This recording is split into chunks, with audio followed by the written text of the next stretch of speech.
Hello and good morning and welcome to the Gold and Silver Club end of week review for the 15th of November 2013, presented by myself, Bill Carr, and Nick Kalsi at the Gold and Silver Club.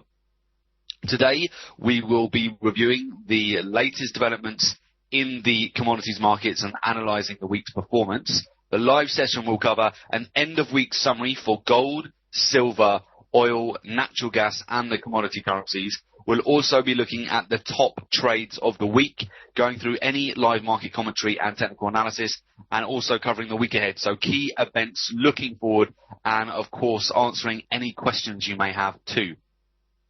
So this week has been another interesting week for the gold market.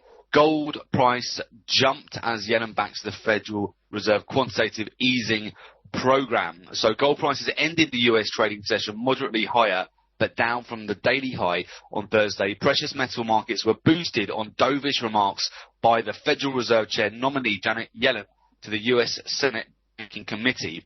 During that Q&A session, Yellen said the US economy is performing far short of the Federal Reserve's potential and there is more work to do on the recovery of the world's largest economy. The US monetary policy needs to remain very accommodative so that the US economy can grow faster and unemployment can decline further. So on these comments, gold price rallied yesterday while the US dollar index retreated from its daily high reached earlier in the session. Yellen also expressed the opinion that the US economy has made some solid progress so far, but the unemployment rate remained too high. So therefore, she would continue with Fed Chairman Ben Bernanke's monetary policies. So Yellen is thought to be more dovish than Bernanke, meaning a drawback in the bank's $85 billion monthly asset purchasing program could be scaled back and delayed even further than traders were expecting. So it could be pushed forward, that $85 billion monthly asset purchasing program to continue. So looking forward ahead to the next week, traders are now awaiting the release of last month's FOMC meeting minutes on Wednesday for further clues on the central bank's monetary policy. So we will be taking a look at the charts very shortly and see what is lining up at the moment. Gold looking very interesting again right now. So before we do that, a little bit about the Gold and Silver Club. I'm Phil Carr, professional trader, trainer and speaker. I'm the co-founder and director of the Gold and Silver Club. I specialize in teaching people how to make money from trading the most lucrative financial markets in the world: gold, silver, oil, natural gas and the commodity currencies. I've trained thousands of individuals to become independent traders and successfully manage their own investment portfolio.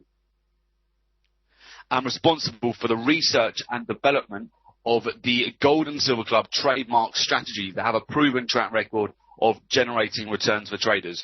Also a regular contributor to a number of financial publications and speak at numerous trading seminars, webinars and workshops. Joining me on the call is Nick Kalsi, professional trader, investment analyst and speaker. Nick began his career within private wealth management in 2002 before making the transition into proprietary trading. Prior to co-founding the Gold and Silver Club, Nick spent over 5 years coaching professional fund managers and traders internationally for some of the world's top-tier hedge funds and investment banks. And through his first-hand relationship with some of the world's most successful traders, discovered the formula, the mindset and tools that give any individual the definitive edge to trade in any economy, and also regularly writes for a number of global business and financial publications. And we've appeared frequently on financial television.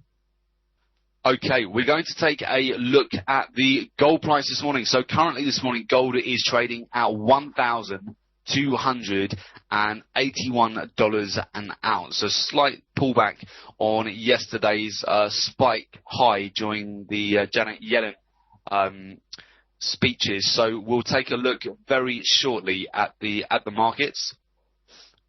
Before we do so, we're just going to take a look at seasonality and get an idea of where we are right now. So at the moment, we are in mid-November, and this is typically a time when we do tend to see the markets hit a bottom for this pullback, which we've seen currently. So we did see that last week. We hit around the $1,260 an ounce level. So this is going to be potentially a bottom of for gold right now, leading into the Santa rally, which we can discuss certainly in more detail on future webinars as we get towards closer to Thanksgiving, certainly next week. So we'll be looking out for potential signs that we are going to be able to come out of this dip at the moment, this pullback in gold, and we'll do that when we have a look at the charts. And looking at the US dollar index at the moment, the US dollar index, it did rally up to around the 81.5 level. That is from last week's from non-farm payroll. We have seen some choppy movements this week. We did see some, at the beginning of the week, we hit some short profit targets we've been looking at. We'll talk you through our top trades very shortly. At the moment, the US dollar index is this morning, it did get some moves to the downside yesterday when Janet Yellen was speaking, and just having a look at the moment, we can see that speaking in Congress, we can see at the moment that the gold price currently is being supported right now. We did see a big spike to the upside yesterday as the US dollar index was declining, and I will talk you through that very shortly on our correlations. Okay, so let's take a look at the top trades of the week. So the top trades this week using the Gold and Silver Club signature trading strategies are as follows. So from non-farm payroll last week, you may remember we were looking at this very key level, $1,306 per ounce was a very key level of support for us on gold that we were looking to see if we would break that during the non-farm payroll announcement. We did actually break that. Was an opportunity to short, and we came down to a low of around 1280 on Friday, non-farm payroll in the afternoon. However, 1277, our profit target on this was actually hit on Monday. So the profit on that was 290 points. So the risk was 60 points, so $600 risk for each lot traded, for a profit of 290 points, $2,900, for a 5-to-1 risk to reward. So we had a very tight risk on that sell short opportunity and came down and hit a 5-to-1 from Friday to Monday. WTI oil, we've had some nice opportunities. We're actually looking at this last Friday. If you joined us for last Friday's webinar, we were at a key level of support, but not only that, a very important trend line as well. So we had a cluster of Fibonacci's and a trend line. So from this initial very hammer candle and a bullish candle on the 4-hour, we actually had confirmation of that, and we had a nice rally over the course of Friday afternoon. We spiked up to 105.20 cents. We're just above that, but our profit target was 105.20. So the profit on that trade was 145 points, a risk of 47 points, so $470 risk for 145 points profit, for a nice 3-to-1 there on WTI. Australian US dollar, this also presented us with a nice sell short opportunity on Friday and also Monday. We broke through a very key level of a key Fibonacci level on Friday, and also closed below the key 50-day moving average on Friday, and our entry there was 0.9371 on Monday as we continued again to break down below this key level. And we are very tight risk on that trade. 20 pips risk for $200 risk on that trade for each lot traded, for 71 pips profit for $710 profit for each lot, for a 3-to-1 on Australian US dollar, coming out at 0.9300. New Zealand US dollar, this was a trade opportunity that we had midweek. We just looking at the 4-hour time frame here, we had a really nice dragonfly doji appear at a major level of support. A level where we had some key Fibonacci levels as well. The risk on that trade was 35 pips, entering at 0.8232. So each lot traded $350, and the reward on that was 110 pips, so $1,100 profit on that, for a 3-to-1 on New Zealand US dollar. And finally, we had gold. This was actually yesterday's nice setup that we had. We had a nice hammer which bounced off a key level of support, so 1277 level, key Fibonacci level, which was actually our profit target for shorting from the break of last Friday, 1306 support. So that is now previous support was found again this week at that key level. So entry there at 1,285 once we had that nice confirmation of a buy opportunity, and just came out the next Fibonacci level, 1,294. So for a profit of 90 points. So each lot traded, the risk there was 50 points. So each lot traded $500 risk to make 90 points. So $900 profit for a 2-to-1 on gold. So, guys, those are our top trades of the week using the Gold and Silver Club strategy. So what we're going to do today is we are just going to take a look at the live markets, and let's move across to my screens, and we will see what opportunities that we have today. Okay, perfect. The first market we want to turn our attention to this morning is going to be Brent crude oil. Now, Brent had a tremendous run last week. Actually, since last Friday, since we came and we found support at the 103.72 and 103.38 levels. If I just zoom out a little bit here, you'll see those were also major levels. This was a major trend line too, going back on the weekly time frame. So we found support at those key levels last Friday. We have had quite the rally since then. We've moved actually to the upside over 500 points since last Friday. We've broken through a lot of key Fibonacci levels here. And we have actually found resistance just yesterday. You can see here we've got 1, 2, 3. This is the fourth bounce off a major trend line here on Brent, which has been in play since around about mid-October here. So we have had a really nice opportunity to swing trade this, and we just came up to profit target on this just yesterday. In fact, I'm finding some resistance here, the 50-day moving average on your charts on 108.43. 108.43 was a very key level and still continues to be a key level for Brent. So we can see there's an inverse hammer at the moment developing around about that Fibonacci level. We'll just take a look at the 4-hour time frame here. We can see there is certainly some indecision around that 108.43 level. We are going to be monitoring that to see if we're going to get selling opportunities to just come back down within this overall downtrend here. We've still got more work to do to break out of this downtrend. I would like to see the market break out of this downward trending channel here. So I'd like to see us break above 109 and start making a move to the upside here, coming up to back up to around the 111 level, and then that's going to be the next key level to test there. Or we may just see a move lower here. We could just see the market come back and fall back within this downward trending channel. So for me, definitely Brent is going to be one to watch this morning. In terms of the short side there, that is a pretty good risk to reward really for how far it could fall down. So we'll definitely be monitoring that.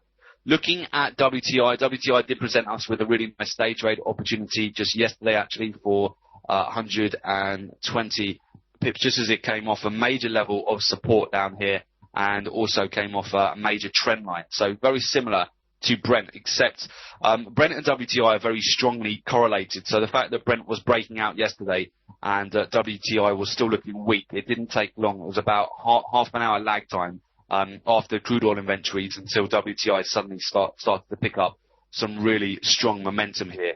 And we had a really nice trade just up to 94.88 from a bounce off this key level of support. So we are just consolidating at the moment on WTI at the moment. So we want to see what we're going to do here.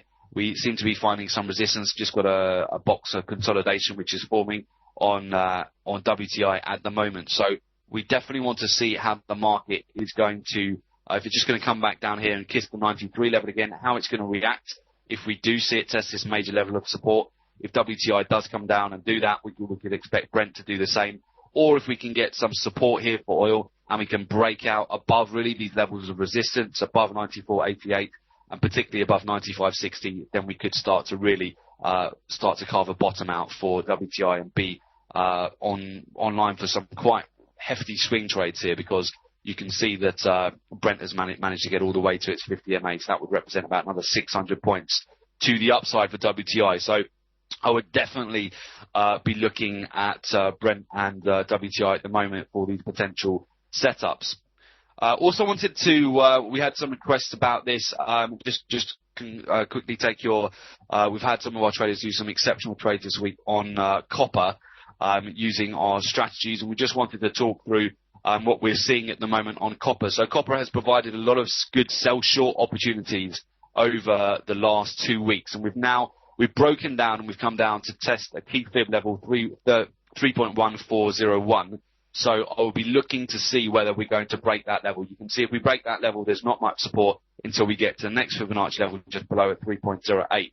So I will be looking at that, guys, as a potential setup now for a breakdown of that level of 3.1401. You can see all the moving averages are all trending down. So more likely we're going to get a break to the downside as opposed to support. So keep an eye on that for those of you who do trade copper. I know we've had a lot of interest in that recently because it's given a lot of opportunities on the sell short side.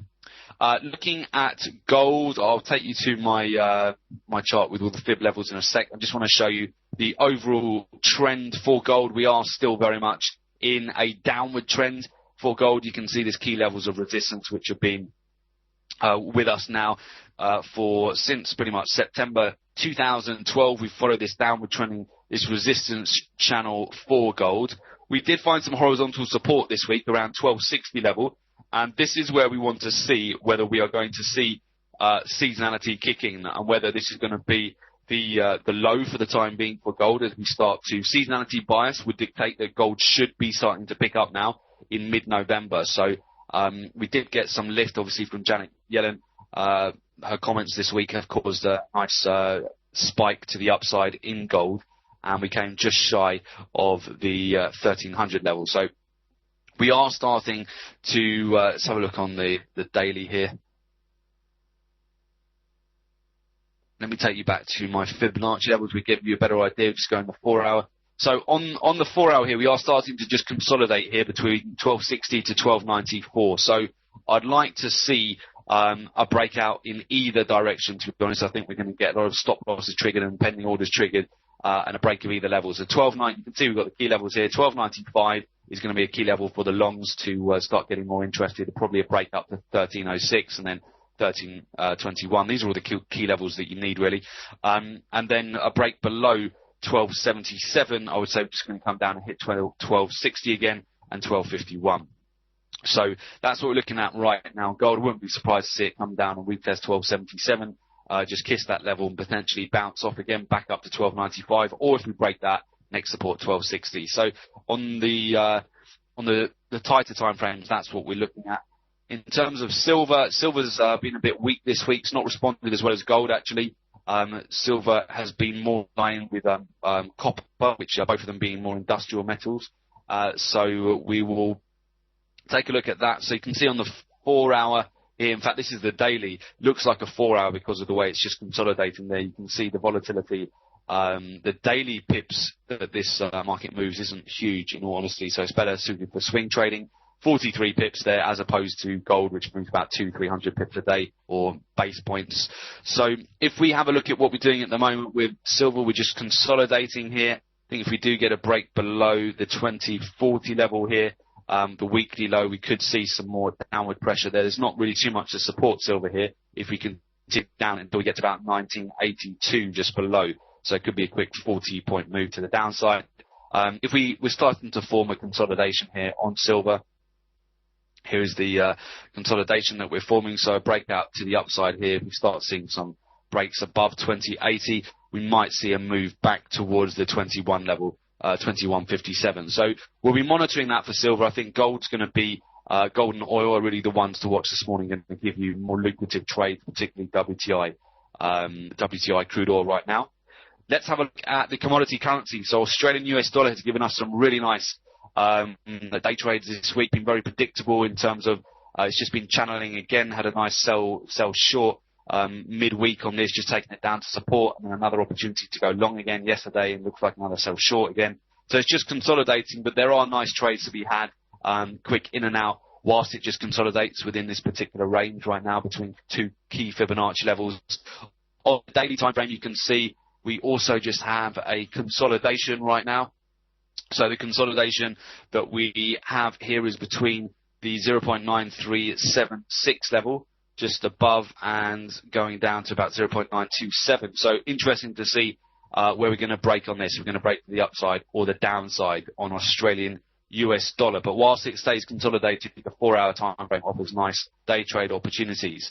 Looking at New Zealand US dollar, same situation. We've had nice opportunity here. You know, as we bounced off some key Fibonacci levels to go long, and then also we had a indication to go short and long. The overall trend on the 4-hour is more to the upside at the moment. It looks like New Zealand US dollar does want to break out from here, wants to break above the 0.830 level. You can see we're starting to form higher lows, and we've got this this horizontal resistance here. So looking at the daily, we're right around the cluster of Fibonacci levels. So there's an indecision in the market at the moment. We did come down and we retested the key level again. The key 0.81768, which we discussed last week actually. This level was important. Also 200-day moving average is at that level. This is where the market found strong support on New Zealand US dollar, and it's really struggling to break below that. So there's a lot of buy orders which come in when the market gets to around 0.81768. That's a key event area at the moment for New Zealand US dollar. So I'll be monitoring that more again on the 4-hour time frame. More interesting because we're seeing some nice opportunities to just trade within that range. And looking at USD Canadian dollar here, USD Canadian dollar again, you're gonna get more. Actually, let's go out to the weekly. You can see the overall uptrend that we do have in USD Canadian dollar on the weekly time frame here. The upper end of this trend channel would take us to around about 1.0656. So I would be biased to the upside at the moment. Any sell opportunities right now on USD CAD appear to be short-lived. There seems to be quite a lot of buying in this market. We do just seem to have a continuation you can see there is an uptrend on this market. And USD Canadian dollar still way above all of its key moving averages. We are seeing, if we're going to the 4-hour time frame, there are opportunities just to trade the consolidation at the moment. So when it comes down, hits key Fibonacci levels, which are supportive, and also other ones which are providing sell short opportunities as well, based on the Gold and Silver Club strategies. There's some quick wins here on USD CAD whilst it stays consolidated. So in summary, the key markets I'll be looking at today, definitely Brent. I'm going to be watching, see how this downward trending trend line here, if it holds as resistance today, because there's a lot of pips available in this short trade. So that will correlate to WTI if we start to see WTI come down. In fact, I'm just picking up, looking at gold at the moment. This is the US dollar index here on the candlestick chart, just correlated to gold here as well. So we're going to be following this closely. US dollar index is consolidating there a little bit as well. This is why a lot of the commodity currencies are consolidating too. The US dollar index is just got a lot of indecision here, and obviously USD CAD, so CAD is paired against US dollar, Australian dollar is US dollar, so we've got US dollar index in there, US dollar there as well, and New Zealand US dollar. So all of these markets which are experiencing just consolidation, it's due to the US dollar at the moment, which is undecided. It's hanging around the 81 level. So if we just stay consolidated here, there are day trade opportunities to trade on tighter time frames. You can see gold here. If we do get strength in the US dollar, gold is going to head lower. I mean, you can just see, even with a line chart, the overall trend here on gold, where you've got lower lows forming lower highs. So we'll see if we're just going to come down, and we're going to reach, if the US dollar index is bullish today, if we see moves to the upside after the US Open, which will be in about a couple of hours time. If we see US dollar index climb, that will be push gold down. If we see the US dollar index decline, we do just about seem to have lower. Let's have a look. We're on the daily at the moment. We do have lower highs here. So if US dollar index does come down today, that will be supportive for gold. So I've just got here the US dollar index on a candlestick chart, and this is the black lines here are gold overlaid with gold. So you can see that very clear inverse correlation there, which you want to be keeping an eye out for today. Okay, so gold and oil definitely wants to watch for more swing trades here, well, oil especially, and you want to be looking at the commodity currencies for more range-bound trades today. Okay, great. So with that, guys, we're gonna have a look at the major news which is coming out today too.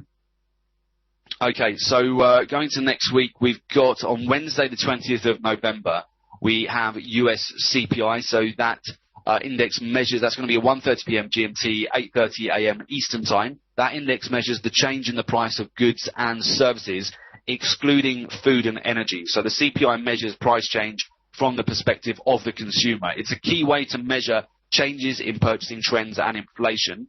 A higher than expected reading should be taken as bullish for the US dollar, while a lower than expected reading should be taken as bearish for the US dollar. So that will be important for our gold trades and our commodity currency trades. Moving into next week, Wednesday, the 20th November, of course, for your crude oil trades, US crude oil inventories, the data reports the number of barrels of crude oil commercial firms have in inventory. So commercial firms report their inventory levels to the Energy Information Administration on a weekly basis. A higher than expected reading should be taken as bearish for crude oil. A lower than expected reading should be taken as bullish. So 3:30 p.m. GMT, 10:30 a.m. Eastern Time next Wednesday. A very important announcement for next week is going to be the FOMC meeting minutes. So this is likely to give us the next direction of gold and the US dollar index. So definitely have that in your diary. If you're going to have any open positions, make sure you've managed those positions well according to your risk management just before the announcement, because this can cause some big moves as the market, as I'm sure a lot of you know. So next week, 7 p.m. GMT, 2 a.m. Eastern Time, FOMC meeting minutes. The FOMC meeting minutes from October will be released, providing in-depth insights into the economic and financial conditions of the US, so which has influenced the FOMC vote on where to set interest rates. So the minutes will create volatility for the USD and commodity prices. Then next week on Thursday, 21st of November, we have the US PPI. So the Producer Price Index measures the change in the price of goods sold by manufacturers. It is a leading indicator of consumer price inflation, which accounts for the majority of overall inflation. So a higher than expected reading should be taken as bullish for the US dollar, while a lower than expected reading should be taken as bearish. And that's at 1:30 p.m. GMT, 8:30 a.m. Eastern Time. Next Thursday, this is a big mover for gold and silver. The Philadelphia, so Thursday, 21st November, 3 p.m. GMT, 10 a.m. Eastern Time. The Philadelphia Fed Manufacturing Index. That index rates the relative level of general business conditions in Philadelphia. A level above 0 on the index indicates improving conditions. Below indicates worsening conditions. So a higher than expected reading should be taken as bullish for the US dollar. A lower than expected reading should be taken as bearish for the US dollar. Next Thursday, 21st of November at 3:30 p.m. GMT, 10:30 a.m. Eastern Time, we have the US natural gas storage. So that had a big impact this week, and it was likely to do so again. The Energy Information Administration, the EIA, natural gas storage report reports the measured in the change in the number of cubic feet of natural gas held in underground storage during the past week. So while this is a US indicator, it tends to have a greater impact on the CAD due to Canada's sizable energy sector, and that's important because the CAD is correlated to oil price. So those are the major announcements you want to watch out for that are going to affect gold, silver, natural gas, crude oil, and the commodity currencies. So definitely take note of those. Looks like most of the news coming out Wednesday and Thursday next week, the major news. And of course, if you want to take your trading to the next level and would like to find out more about the Gold and Silver Club live trading room program, and also find out about Gold and Silver Club workshops, the Gold and Silver Masterclass, you can find out more about that and how to join our international community of traders. We're actually running a Gold and Silver Club competition at the moment, so you can find out all about that at the following link: www.jointhegoldensilverclub.com. You can just request more information on our trading packages there, or of course you can call our London, New York, or Johannesburg office. So London office is 0207 193 0403. Our New York office is +1 646 808 0403. And our Johannesburg office is +27 11083 8403. Or of course, you can email us just very simply at office@thegoldandsilverclub.com, and make sure you take advantage of our weekly newsletter. So you receive free weekly gold, silver, oil, commodity currency news, live market analysis, and prices. So do subscribe to our newsletter on our website too. Fantastic. Okay, guys. So with that, that's a wrap for today. We wish you good luck for the rest of the week's trading. We'll definitely catch you back here same time next week. And if you need anything at all, just get in touch with us on the details on the screen. And of course, a big thanks to Adinda and the FX Street team here. So take care, guys, and we will definitely see you on the next one. Cheers, guys. Bye-bye.